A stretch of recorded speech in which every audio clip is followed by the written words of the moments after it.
Hello guys, welcome back to my new channel. વડોદરામાં શું ચાલી રહ્યું છે ને એ તમને આજે બતાવું.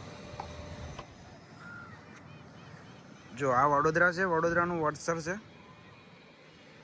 અને વડસરમાં આ છે જાગનાથ મહાદેવનું મંદિર, જે બડા ગણેશથી ઓળખાય છે.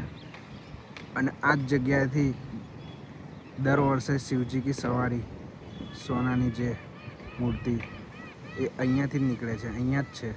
દર્શન કરવા તો તમે અહીંયાથી કરી શકો છો. અને બીજું વસ્તુ તમને જે આજે બતાવવા જઈ રહ્યો છું, ચાઇનામાં જે થઈ રહ્યું છે ને વડોદરામાં ચાલી રહ્યું છે. તમે બિલ્ડિંગો જો અત્યારે વડસરમાં શું બની રહી છે, ઇમારતો શું કામ ચાલ્યું છે, એ બિલ્ડિંગો જો ખાલી જોઈ લો. મારા પ્લેટની બાજુમાં છે, એટલી ઊંચી ઊંચી બિલ્ડિંગો બનેલી છે ને, જોઈ લો. હવે તમને જે બતાવવા જઈ રહ્યો છું ને આ આઈયુ છે, જોઈ લો. હવે ધ્યાનથી જોજો. આ બધા ફ્લેટ છે આજુબાજુ.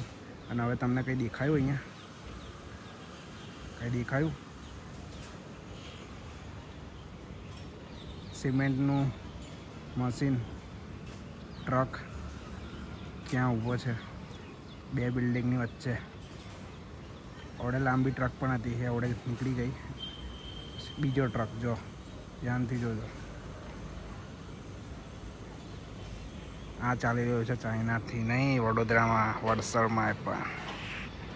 અને જ્યાં જોશો ત્યાં તમને સોલાર સોલાર સોલાર સોલાર જ દેખવા મળશે. Solar solar solar. બીજું વસ્તુ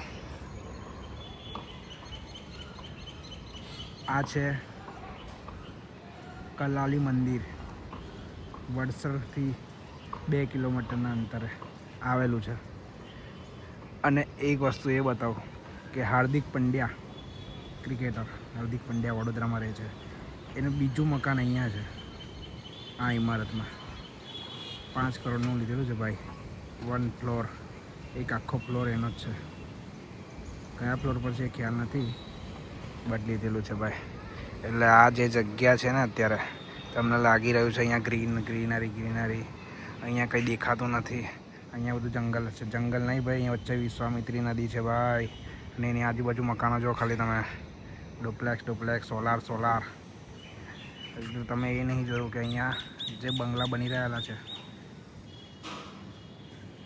ડેન્જર છે ભાઈ. ન્યૂ માંજલપુર નામથી ઓળખાય છે ભાઈ આ વસ્તુ, આ જગ્યા. અને આવા જ વિડીયો જોવા માટે સબસ્ક્રાઈબ અને લાઈક કરતા જજો.